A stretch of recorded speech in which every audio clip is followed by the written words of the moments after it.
The Bengals have arrived on the Super Bowl stage. Would Joe Burrow be considered the NFL's best quarterback with a win on Sunday? Wow, best quarterback. Tom Brady says never say never to a return to football. Is it more likely than not the GOAT makes a comeback? Kevin Wilde's somewhere out there smiling. And the sting of the AFC Championship loss still fresh on the mind of Patrick Mahomes. And while we're at it, on the mind of Nick Wright. Good Tuesday morning, everyone. Welcome to First Things First. Jenna, Nick, Broussard, Wilds. What, Nick? It happened. We didn't make this up. I'll tell you what, This isn't a Photoshop. Jenna. It's history. I'll tell you what. What? All year long, when the Chiefs are rolling, I have to watch Mahomes in practice uniforms doing nothing. Because, we don't have the footage. But we have an endless supply of these three plays. Riddle me that, producers. Why? When they're rolling, I don't get to watch any actual footage. Over and over Riddle me and that. over again. All right, let's kick things off this morning in the NBA with the Brooklyn Nets, who somehow, some way, are still title favorites despite all the drama, despite all their injuries, despite an active 8-game losing streak, still picked to win it all. But this morning, the focus, James Harden. Number of reports about his unhappiness there in Brooklyn, about possible trades in the works. The latest being Brooklyn has rejected any potential interest, any inquiries from the Philadelphia 76ers in what would be a Harden for Ben Simmons swap. All right, Nick, you're all over this. Should the Nets trade Harden for Simmons before Thursday's NBA trade deadline? I think it would be a grievous mistake for Brooklyn not to move Harden before Thursday, because whether they have accepted it or not, James Harden is going to be a Philadelphia 76er for game one of next season. The only real question that remains is, will he be a Philadelphia 76er before game one of next season? And there is an element of the media covering this potential trade that I think flatly has it wrong, which is, if Brooklyn holds on to him, yes, James is a free agent this summer, assuming he opts out, but he would never sign with the teams that have cap space. So Brooklyn still holds the cards. No, they do not. Daryl Morey, once upon a time when he was running the Rockets, wanted to sign Chris Paul. And the Clippers were like, you don't have the cap space, and we're not going to sign and trade him to you. So Daryl Morey made sure the Clippers knew that, okay, but if I just stretch and waive Ryan Anderson, I will have the cap space. So it probably makes more sense for all parties involved for us to get together and do a trade. And they did. And the Clippers got Pat Beverly and Lou Williams and Montrezl Harrell. And it's like, hey, they got something for Chris Paul. That is the road the Nets are barreling towards, which is this summer, Brew. If they don't trade him now, here's all the Sixers have to do. You call up Oklahoma City or Detroit or San Antonio or Houston, any of those teams, Orlando, Wild's beloved Magic, and you say, would you like Ben Simmons? We would like draft picks. And you let them bid against each other, and you trade Ben Simmons into those teams' ample bounty of cap space. You then call the same group of teams and say, would you like Tobias Harris? If not, they can stretch and waive Tobias Harris, and voila, they have the cap space to sign James Harden outright. And the Nets are staring at a nuclear summer where Harden walks for nothing, where you are forced into signing Kyrie, Max, and that's your team. So tell me why that doesn't happen, Brew, and why the Nets wouldn't be best off getting a real asset, a blue chip asset in Ben Simmons right now, rather than walk down the path of losing Harden for nothing, which they absolutely could. Well, thank you, Nick, for that Philadelphia 76ers commercial, because that's what it was. All right, let me paint the great scenario how Daryl Morey and the Sixers can go ahead and get James Harden. And you're That's right. how they got Chris Paul. Morey is a cap genius. He did it with Chris Paul. Now, that trade worked out for the Clippers, too. They ended up getting a nice haul. Yep. It wasn't, we'll take Chris for nothing. You get nothing in return, Clippers. No, they did get a nice haul. You mentioned the players, and it worked out for them. That could be the case if your scenario comes true. That could happen for the Nets as well. But and Morey did it. Remember when Chris Bosh in 2014, when LeBron went back to Cleveland, and Chris Bosh was a free agent, Morey cleared the cap room to potentially sign Bosh and teaming with Dwight Howard and James Harden. Bosh decided to stay in Miami. So Morey and other GMs are capable of clearing cap room. There's no doubt about that. If Giannis Antetokounmpo all of a sudden said, you know what, I want out, 15 teams that don't have cap room right now would clear the room and go ahead and get him. So I hear what you're saying in that regard, but it is easier said than done, Nick. First of all, Ben Simmons, after all this, a year of sitting on your hands and not moving Ben Simmons because you wanted a great deal, you're going to trade him for pennies on the dollar this summer?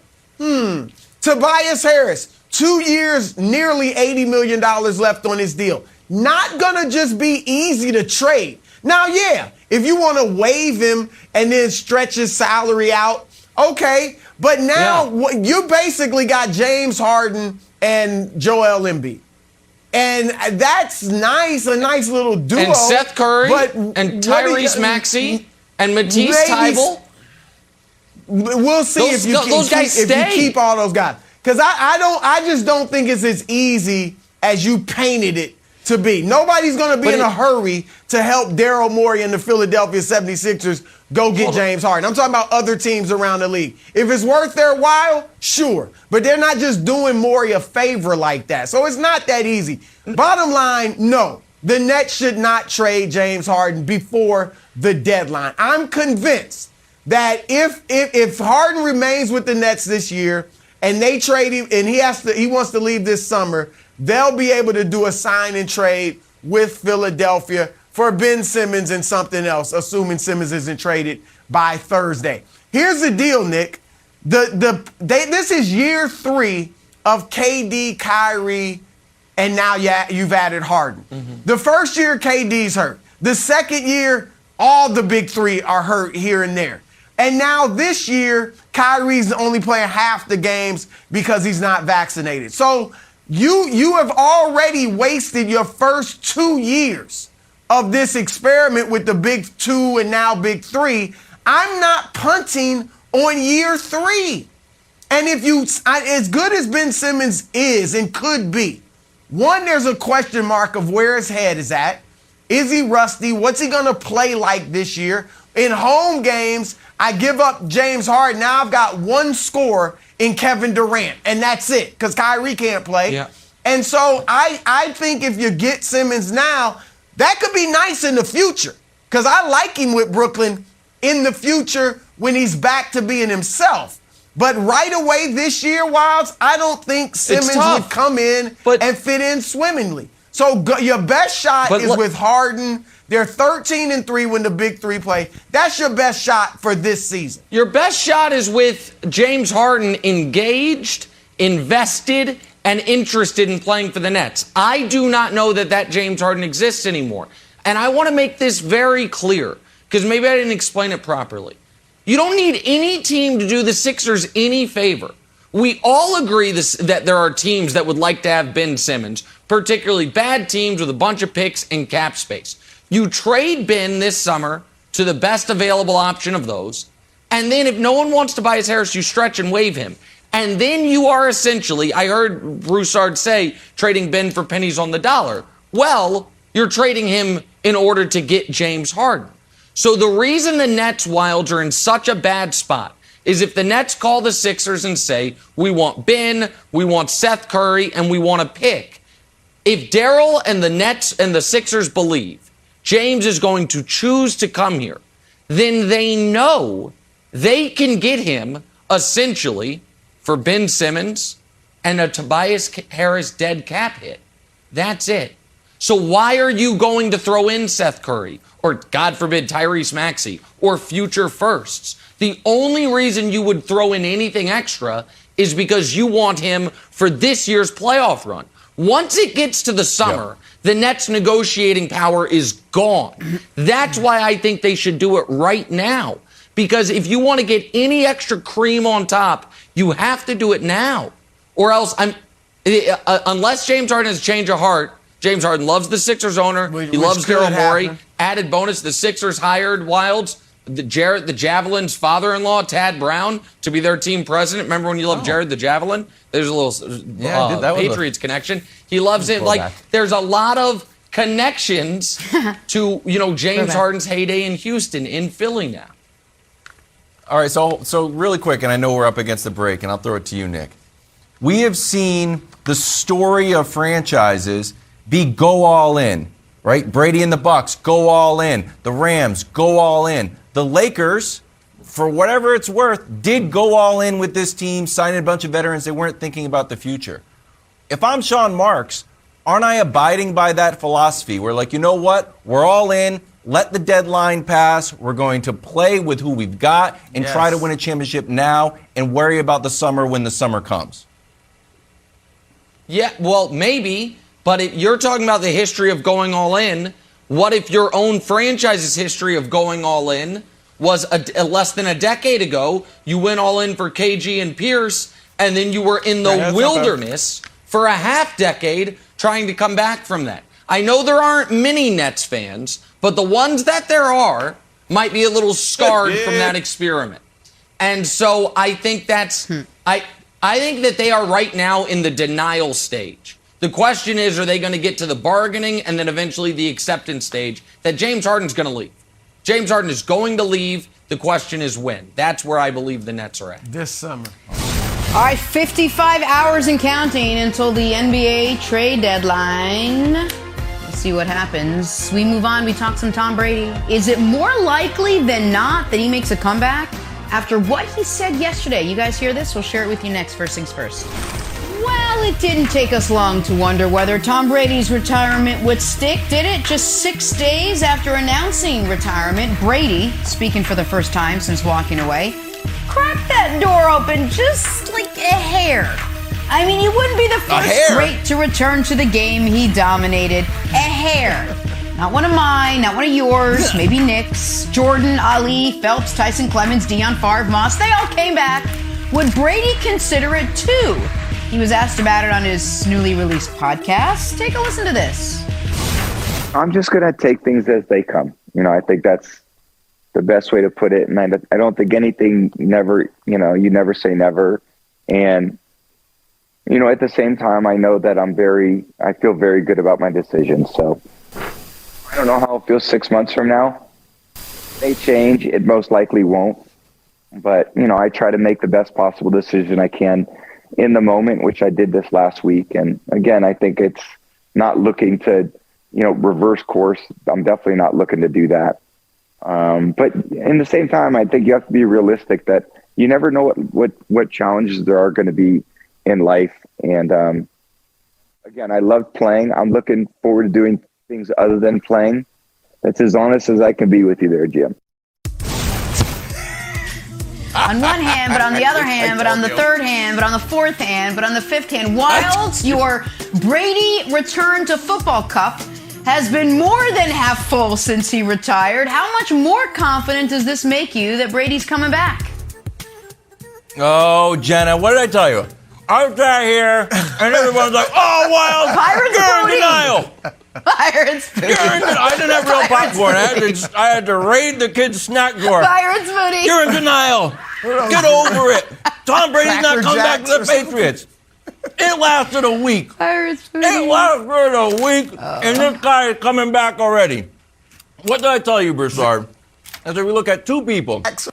We look at Joe Montana, you look at Michael Jordan. Joe Montana, who Brady grew up and idolized. He was at the catch as a little boy. Retired in front of 25,000 people in San Francisco. It was a huge event. What did Tom Brady do?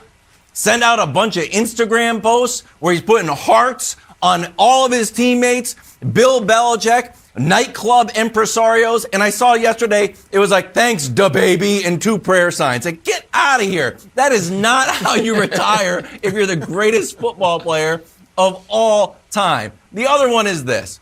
Michael Jordan. No other athlete should compare themselves to Michael Jordan except Tom Brady. and go through all of the reasons that people told me that Tom Brady is staying retired and compare them to Michael Jordan's. Well, Wild, just take him at his word. Okay, did we take Michael Jordan at his word? No, not once, but twice he came back. Oh, no. Tom Brady has other interests. You don't think Michael Jordan had other interests? He liked to partake in a game of chance every now and then. He loved golfing. He had $1 billion business. Now Brady's trying to sell sweatpants and sweatshirts. Jordan already had the entire Jordan brand. Michael Jordan owns a basketball team and just started owning a NASCAR team. And guess what? If his knees felt okay, he would lace them up and start playing for the Hornets tonight. I don't even think they have it. It'd be a back-to-back. He would schedule a game tonight. So, Broussard, if he's a little bit like Montana and knows that he retired in front of 25,000 people, and that didn't happen, all we've gotten a bunch of Instagram posts, and he shares some DNA with Jordan, another GOAT, I do not believe that a quiet, the fire still burns, but you know what? I'm going to invest in eating vegetables and telling people to eat vegetables. That's my new passion. I do not buy it at all. In this interview with Jim Gray, just sells the point. He 5 times he said, "Oh well, never say never." The answer to that question, if you're retired, is I'm retired. Ask my grandma if she wants to go back and work at the card shop that she worked. The answer would be no. I'm retired. Oh well, you never know. Oh maybe. It's coming back. Okay, coming back. Here, I have a question for you. Sorry, Rob. it's long-winded, but do you think he's coming Pirates back? Because he definitely was waffling. There's no doubt about it. But do you think he's coming back this season? This upcoming season? So there's 2 scenarios, right? Either he pulls a Favre, says, you know what, retirement's not for me. I'm back, everybody. Either with the Bucs or with another team.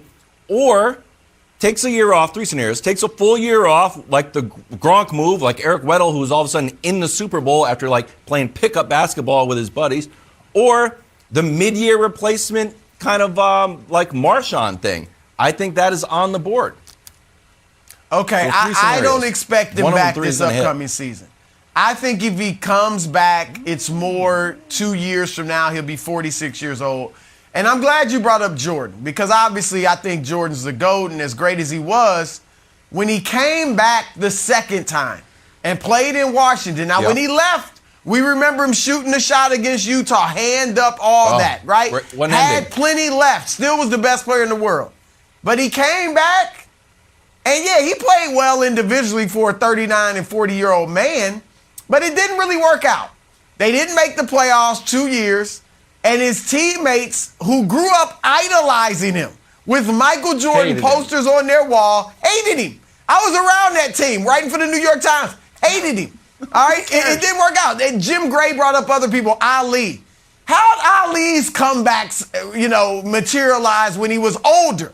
Not when he came back from the 3-year exile, but when he was older. That's correct. Didn't go very well. Larry Holmes destroyed him. All right, when you come back as an old man, Wilds, it's not the same. Okay, and Tom Brady, like I said, he'll be 46 years old if he comes back a season from now. It's going to be a lot different. I don't care what he does. I don't care how many vegetables and grass and all that he eats. He's not going to be the same. The speed of the game will catch him off guard. Getting hit will catch him off guard. And it'll be different. Right. Now, look, the reporter in me would love it. I think, Nick, it's a great storyline. It'd be great for us to talk about. But I just think it won't go well for Tom Brady if he tries to come back a year from now. I have to respond to one thing Broussard said, and then I want to go to Wild. So the thing Broussard said, because I had memory hold it.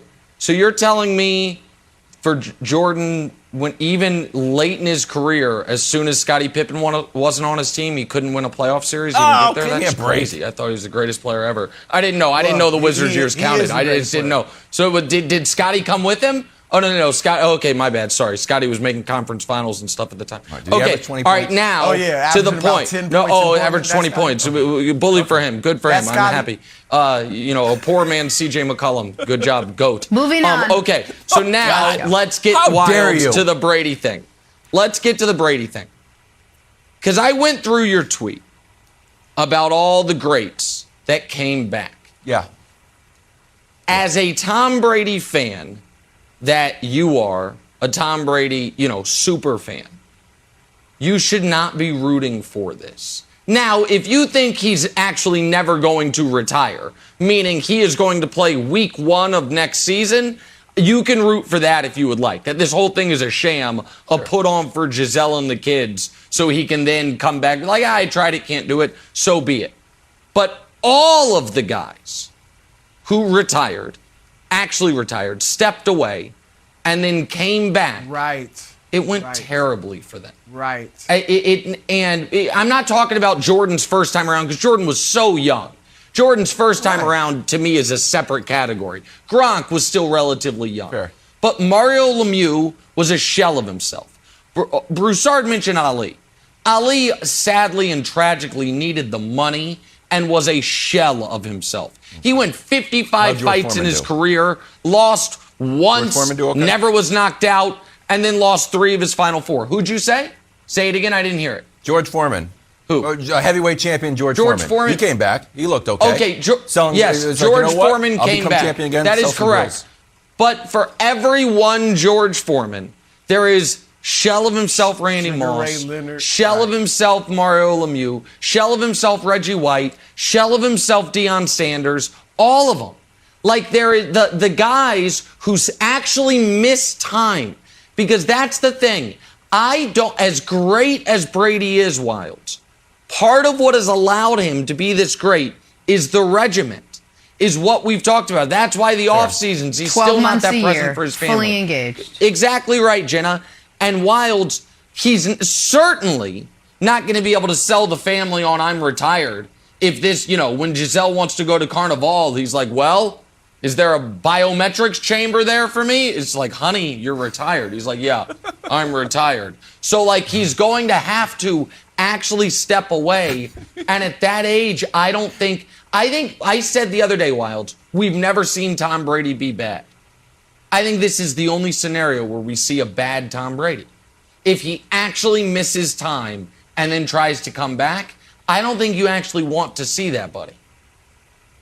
Wrong. I 100% want to see it. Just like I wanted to see Phillip Rivers come back. Because here's the thing. Out of everyone we talked about, of course Deion lost a step.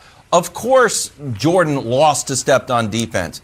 Does Tom Brady have to lose a step? If he does lose a step, would he still be an effective quarterback? Of course he would. He only takes, 75 steps in the game. So yes, I think if whatever team he comes back to does the same playbook as the Bucs, literally and figuratively, and lines that offensive line, says, you know what, you won't get hit, I think he obviously comes back because we haven't seen any proof other than a bunch of quickly typed out Instagram posts that this guy is actually retired. By the way, Jenna, I've checked with the league office, retirement papers, still not in. So when the retirement papers come in, I'll change my tune. But until then, still be in denial. I'll be eating popcorn. He did say he wants to wait 6 months to see how he feels. Guess what's in 6 months? Training camp. So who knows? Maybe this is just a segue into the nothing that he's going to take, the not real break. we have these highlights too. Joe Burrow That's chat. Great. Would winning Super Bowl 56 make Burrow the best quarterback in the league? Would it? Toss that around next. First things first. All right, talk some Super Bowl 56 before the Bengals arrive in Los Angeles today to take in the warm air to grab those skinny mocha lattes. They took part in Super Bowl Media Night virtually from Cincy yesterday. Among the more interesting takeaways, Cincy head coach Zach Taylor talking about his confident quarterback. Joe Burrow said, quote, he's built for this stage. Or in other words, yeah, the kid's ready. Nick, does Joe Burrow get to claim he is the best quarterback in the NFL with a win on Sunday? Wow. Best quarterback in the NFL if he wins Sunday. That's how the words went. Yep. Well, everybody knows, what am I dripping in? Objectivity. Today happens to be objectivity with a touch of Armani, but it's objectivity. So, it's not actually Armani. I don't know where I got this. I'm kidding. I'm not. It's not our money. It just sounded good. Okay, so let's go through guys who would have that claim. Rodgers, in my opinion, is out. Rodgers out. Exiled. He's on the same island as the Utah Jazz. Wake me in the postseason. Until then, not taking you seriously as the best. Best team, best player. Brady is retired. I know Wild is pretending he's not, but Brady is retired. Okay. Lamar, who won an MVP a few years ago, has regressed. I think that's fair to say, and he was banged up. I don't think anyone is saying Lamar Jackson's the best quarterback in the NFL. So there's 3 MVPs out. Dak and Kyler? No. Come on. Okay. Russell Wilson? Going the wrong direction. All right, so that's 6 of your top 11, 12. So who do we have left? You have Josh Allen as a candidate, but in order for Josh Allen to be the best quarterback in football, you have to make the case he's better than Mahomes. I don't think one can make that case. So Josh Allen is out. So now we are down to Mahomes, Burrow, and Matt Stafford. Now, I don't think Matt Stafford is the best quarterback in the NFL, but he is certainly one of the guys who some people would make that case for, right? So if Joe Burrow, en route to the Super Bowl, beats Patrick Mahomes twice in 6 weeks, then beats Matt Stafford when he has the inferior team, it's a road Super Bowl. Everyone knows road Super Bowls are impossible to win, and you can't hold it against a player if he loses them. It's a total unfair competitive disadvantage that nobody talks about. But still, that's what he would be doing. And his last healthy year of football, he had the greatest collegiate season statistically ever. Broussard, then he's got a really good case. If he wins Sunday and folks say Joe Burrow's the best quarterback in the NFL, while I might want to disagree with them, maybe I personally would be like, my heart tells me you're wrong. You're not going to be able to make an argument against it. His resume will be bulletproof. He has a bad offensive line, a mediocre coach. If he wins the Super Bowl in his first year as a starter, after being 15-0 in his last year in college, what's the case against him? Oh, Nick, for all of your obnoxious, biased, arrogant behavior all season long, in fact, past several years when it comes to Patrick Mahomes, I'm disappointed in you. I wish you had stayed at that obnoxious, arrogant Patrick Mahomes guy, because you are being such a prisoner of the moment that it's ridiculous. Patrick Mahomes is the best quarterback in the NFL. I wouldn't even throw Rodgers out. I get what you're saying. You know, his postseason record has now become a negative. That's what he wanted you to say. If Burrow wins this, Nick, he still has the same number of Super Bowls as Aaron Rodgers. I get it. He's got a whole career in front of him to win more. But so did Rodgers. All right, I'm not going to just all of a sudden say, and you always throw out quarterback wins. You've become the ultimate quarterback wins guy. If you're saying Joe Burrow has 2 touchdowns and 2 interceptions in his last 2 games. All right, he's still, even with this Super Bowl, will not have accomplished as much as Patrick Mahomes. He won't have the MVP Mahomes has. He won't have the postseason record for most touchdowns in a playoff year. Mahomes had 12, right, when they won the Super Bowl, 11 with his arm, 1 with his legs. All right? He won't have the record for most comebacks from double-digit deficits in a postseason like Mahomes did when they won the Super Bowl. 3 double-digit postseason deficit comebacks. So Mahomes is still the best player. And I know we give quarterbacks all the credit, erroneously, but we give them all the credit for winning. It is still a team sport. He didn't beat Patrick Mahomes in a boxing match or a tennis match. He beat him in a game of football where there are all types of other factors involved. So no, Nick, when Dwayne Wade in his 3rd year led the Miami Heat to the NBA title with a Shaquille O'Neal who averaged 14 points and 10 rebounds in that final series against Dallas, was Wade the best player in the NBA? No. LeBron was still better, better than Wade at that point. And LeBron hadn't even won anything. You know, Kobe was still better than Wade. Was Russell Wilson the best quarterback when his second year he led Seattle to the Super Bowl? Seattle had 4 straight losing seasons before Wilson got there. Was Tom Brady the best quarterback when he took a Patriots team that had been 5-13, 5-11 the year before he took over, 0-2 when Bledsoe went down, and Brady goes 11-3, wins the Super Bowl? Wow, who is this guy? Was he the best quarterback in the league then? No, he wasn't. But here's the difference with most of those examples. Though, particularly Brady as an example, or there's, I understand Shaq wasn't great in those finals, but he was great in that regular season. The team did not revolve around this one guy. Now, again, Wilds, I think in a vacuum, right? So let me give a different examples, for instance. I'll just cross sports for a moment. I still believe that if we normalize for everything, LeBron James is better than Giannis. I do believe that.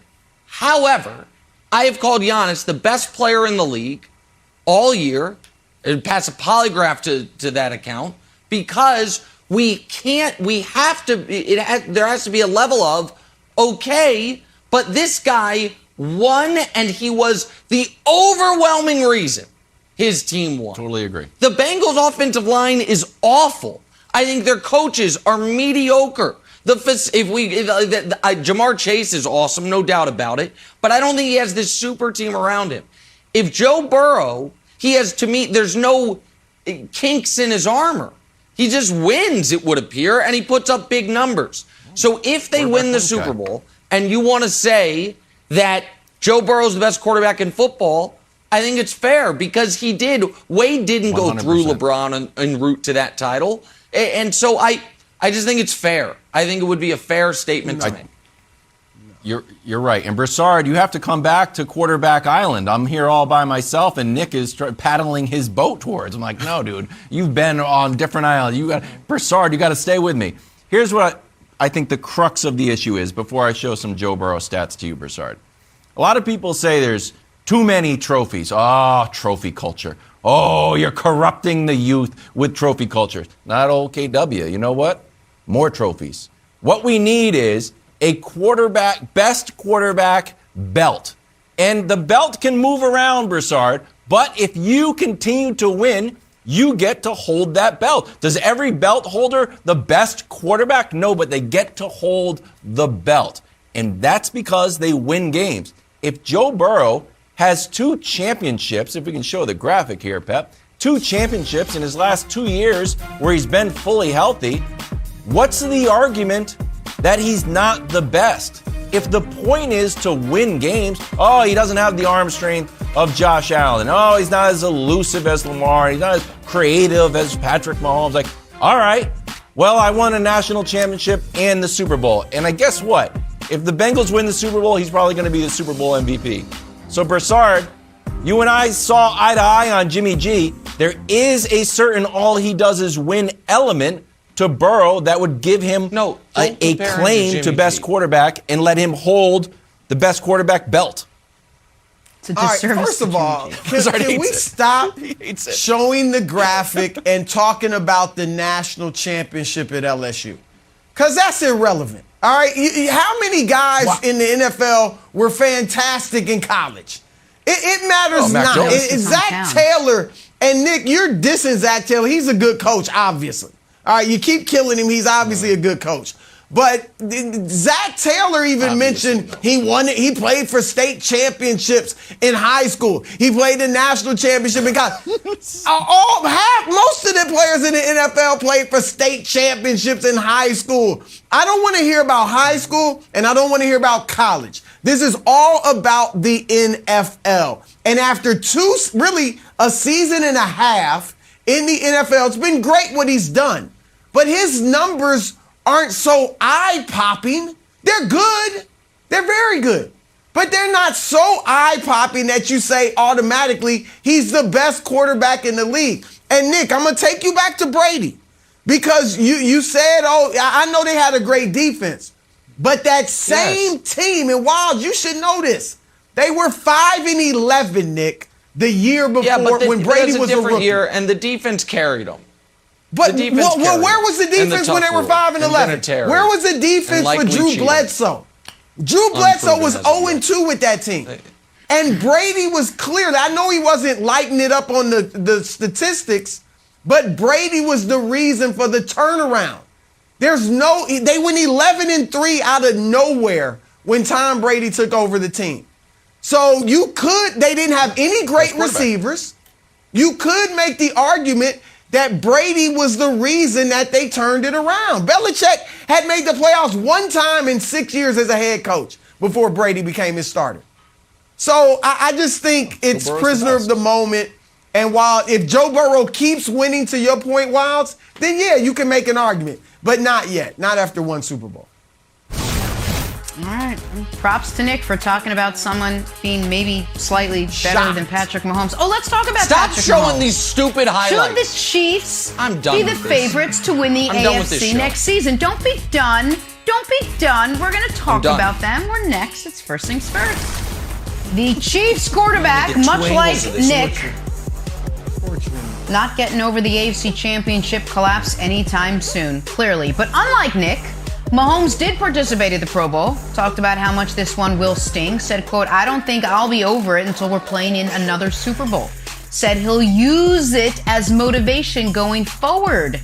So, Nick, should the Chiefs be favorites to win the AFC next season, no matter what happens in the Super Bowl on Sunday? Yes, obviously, yes. I mean, they literally are the favorites in the AFC for next season. So there is that. And of course they should be. Because while Broussard accused me of being prisoner of the moment, he's saying if Cincinnati wins, what that means for Joe Burrow and what he gets to claim, I will not be prisoner of the moment and say a Bengals team, just if they win Sunday, should be the favorites. In fact, I'm not even sure, no matter what happens Sunday, pardon me, if the Bengals will be the favorites in their own division. The AFC next year, I am certain of it. The only team anywhere close to the Chiefs as far as likelihood to win the conference, pending Aaron Rodgers' decision, if he were to change teams, is going to be Buffalo. And I think Buffalo is going to have quite the hill to climb. I think Buffalo suffered as emotionally devastating a loss as one can suffer outside of a Super Bowl. Plus, the loss of Brian Daboll, I think, really matters. And so, for all those reasons, the Chiefs have been the dominant team of this conference over the last 5 years, and there's no reason that I think that's going to change because Patrick Mahomes and the offense had just an inexplicably bad half of football. So, they literally are the favorites, Wilds, and yes, they literally should be the favorites, Broussard. I don't think what happened Sunday has any impact on that. Well, I agree with you in that Sunday won't affect who should be the favorite because even if Cincinnati wins, what's the likelihood of them getting back? I mean, it just rarely happens. The last team to win back-to-back Super Bowls was Tom Brady's Patriots 17 years ago. And we're just talking about getting back to the Super Bowl, though. Even that is a rarity. Mahomes has done it. Brady has done it of late. But it just doesn't happen that often. So even if Cincinnati enters next season as the reigning Super Bowl champions, it's still unlikely that they would win the AFC and go back to a second straight Super Bowl. So that does leave the Chiefs. And for me, personally, yes. I think the Chiefs should probably be, I'll wait, we'll get closer to the season, but probably should be the favorites. But objectively, Nick, like not just my own personal opinion, objectively, I think Buffalo should probably be the favorite. I really do. I don't agree with you that this is going to be such an emotionally devastating loss that they won't be able to bounce back. I think it'll make them hungrier. There was a time in the NBA where you felt like teams had to go through the pain. They had to go through the suffering time and time again before finally getting to the mountaintop. And I think that is the road that Buffalo could be traveling. Their defense still tops in the league, will be back. Josh Allen obviously will be back. And Allen and the Bills as a whole, you got a strong argument that they outplayed Kansas City in that loss in the divisional round. They just, things happened at the end of the game, and Mahomes had a great comeback, and they lost. But there's a great argument to be made that they outplayed them. So I think Buffalo will come back. I'm not going to count Dayball obviously was a big part of their success, but so was Brandon Staley Wilds with LA and the Rams. Yep. All right. And they're in the Super Bowl now without him. So I think Buffalo, looking at it fully objectively, either Buffalo or if Aaron Rodgers went to a Denver, a Tennessee, or a Pittsburgh, one of those two teams objectively would probably be the favorite in the AFC, or should be. All right. So I would still think it would be the Chiefs. But if I was a Chiefs fan, which I'm not, I'd be very worried about my chances of getting to the Super Bowl. And here's why. The Chiefs, Nick, have a paper dynasty. And I know you want to claim we've been to 4 straight AFC championships. It's still a paper dynasty because I think that you guys are building it wrong. One of the keys to Bill Belichick's dynasty is don't focus beyond the game at that Sunday. That's it. We're on to Cincinnati. That's it. The expectations are a weight on the Chiefs season that we need to win multiple rings. We need to win a dynasty. This loss will haunt me until I win another Super Bowl. Man, just win week 1. And I think the other issue is this. Good point. Wow. Since the Chiefs are this paper dynasty, they're getting everybody's best shot.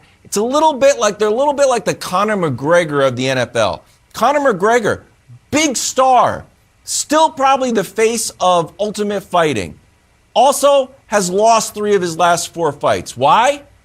Because they get into the ring like, you know what? This would define my career if I could beat Conor McGregor, and then they do. This has been Josh Allen defined his career if he could beat Mahomes. Joe Burrow, all of a sudden he could be the best quarterback in the league if he could beat Mahomes.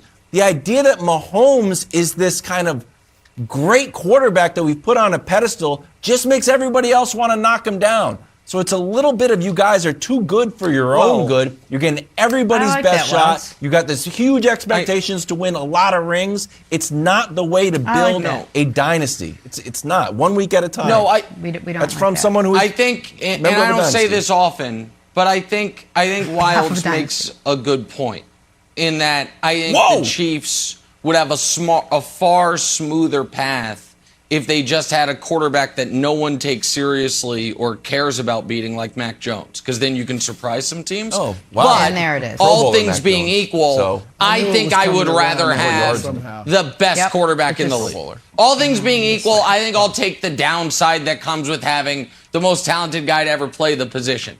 But I just need to zero in on something Broussard said.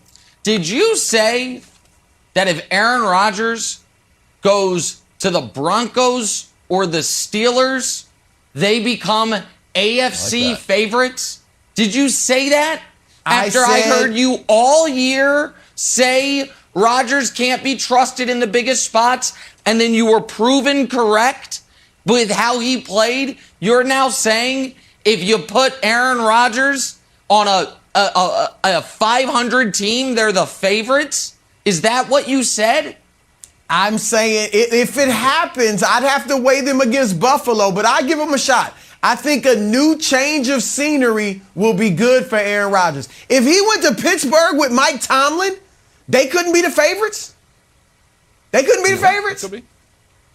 Well, for Tennessee, like the regular season cup. With Derrick is Henry? the NFL going to add the thing like the Premier League? Like you get a title for best regular season team? They could do that. I hear you. I put a hear banner you, up in Nick. Kansas City. I'm just saying. We're going to go from paper dynasties to Tom Brady's former team where it was like a real cemented dynasty. Is it more likely than not that Brady makes a comeback after what he said yesterday? Talk about that next. First things first. Tonight, it's a Big East showdown. 18th ranked Marquette taking on 24th ranked UConn. All that action tipping off 6:30 Eastern on FS1 and the Fox Sports app.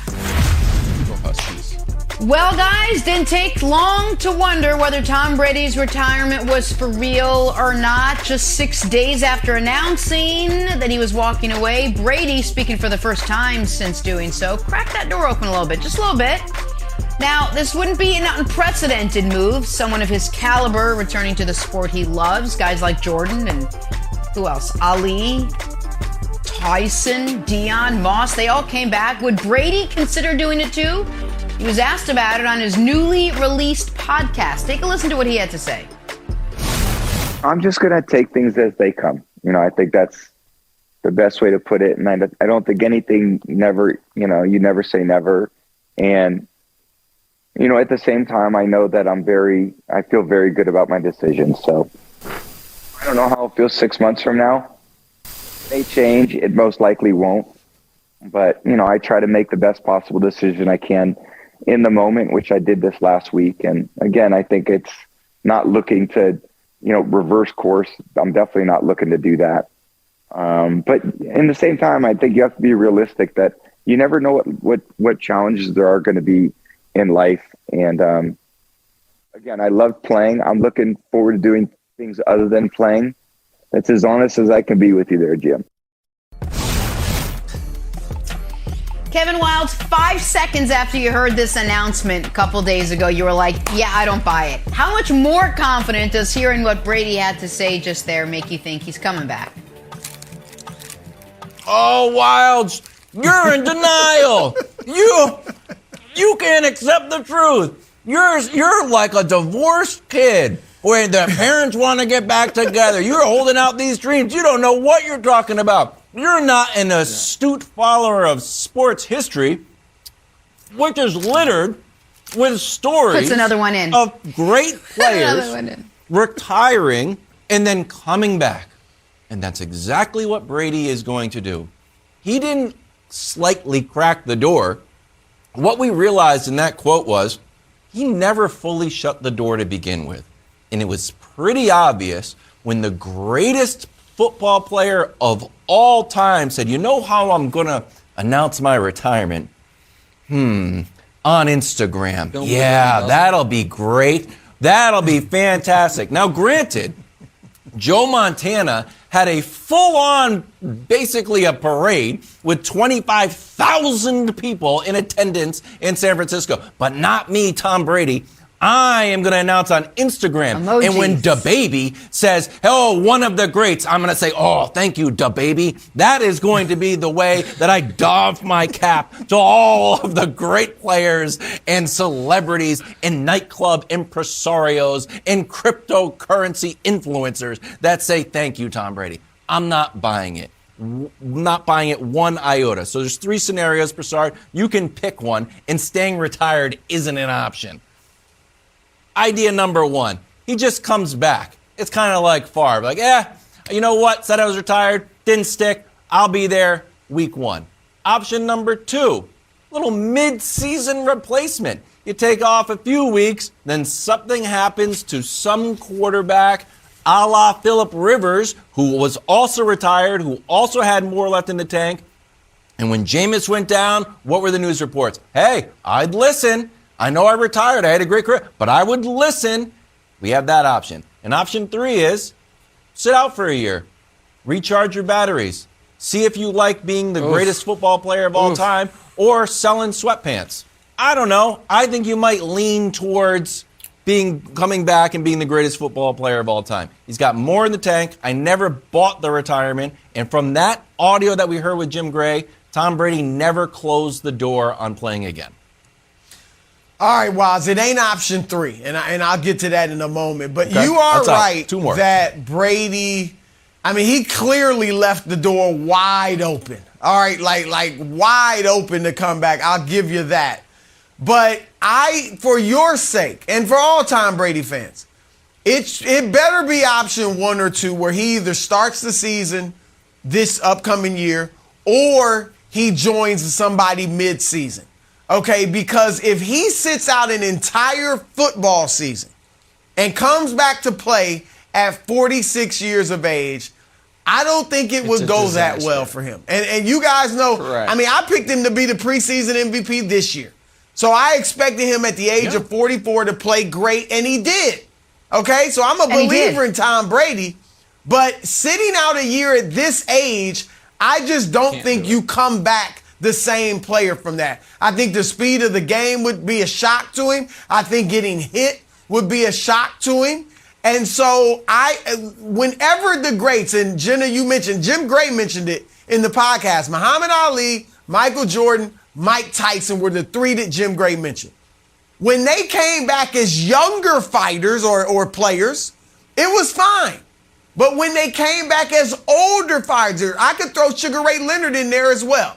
You could throw a number of guys who came back older, and it ain't the same. Even Michael Jordan, he played fine in Washington, was a legitimate all-star, but couldn't get him to the playoffs, and wasn't obviously the same player. And a lot of his teammates didn't even like him in Washington.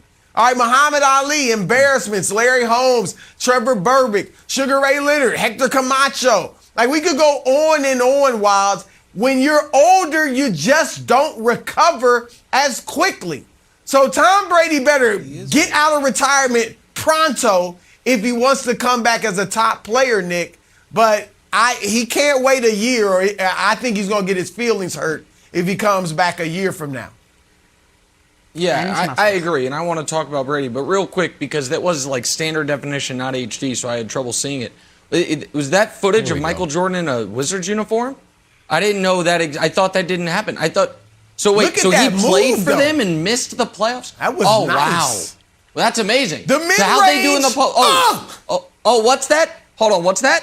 It was the 5th year in a row where Scottie Pippen wasn't on his team, so he couldn't win a playoff series. Okay, good to know. Sounds like the GOAT. We get it. Is that the night he had 50? Can't hold it against Michael. That's 50? year 15. We talked it's year 15. What can you expect from a guy in year 15? I don't know. He was 40 years old. MVP, year 17. But neither here nor there. Okay. To the point at hand here about Brady and Kevin Wildes. Wildes, you alluded to something during your open that I called you the kid of a divorced parents that are like, I hope they'll get together. That's what you're making fun of me. And it spurred, but I was talking about myself, if you remember, about how after my parents got divorced, I really thought they would get together. And when you mentioned it, I realized, I didn't tell you guys, this is true. Unlike some of your stories, this is 100% true. My parents split up and they did get back together temporarily before they ultimately got divorced. And guess what? It sucked. Really awful. Terrible memories. Shouldn't have done it. And I'm just telling you, it's a true story. I love my parents. They shouldn't have been together. But it's happened. Wildes, you have no bad memories of Brady. You don't want the Mario Lemieux, Reggie White, Deion Sanders, Ali phase. You don't want it. The idea that Tom Brady could tell us and show us how has he been able to play so much longer than anyone else at this high of a level? 24/7, 361. He gives Giselle 4 days at Carnival once a year, it would appear, but that's it. Otherwise, it's bed at 7:30. It's the stupid avocado ice cream. It is a year-round grind. The idea that he could turn it off, Wildes, and come back and not look like a shell of himself. So if he is coming back, I really believe, Wildes, you need to hope it's week 1. Because if he misses a real offseason, misses a season, I think you're going to get the Brady version of Willie Mays stumbling around, and nobody wants to see that. I kind of want to see it. But most people, Wildes, don't want to see it. I know you don't want to see it. No. Just for the record, that is an incorrect take. I do want to see it because that won't happen. He won't be stumbling around, so don't tell me what I do and do not want. Here's the thing, Jenna. I also tried to get Edelman out of retirement. You know what the answer was? Always, no way, not happening. That's the exact opposite thing that is happening with Brady. Brady's back, everybody. Celebrate. Stealing the Super Bowl headline. Welcome back. Right now. We got to go. I missed you.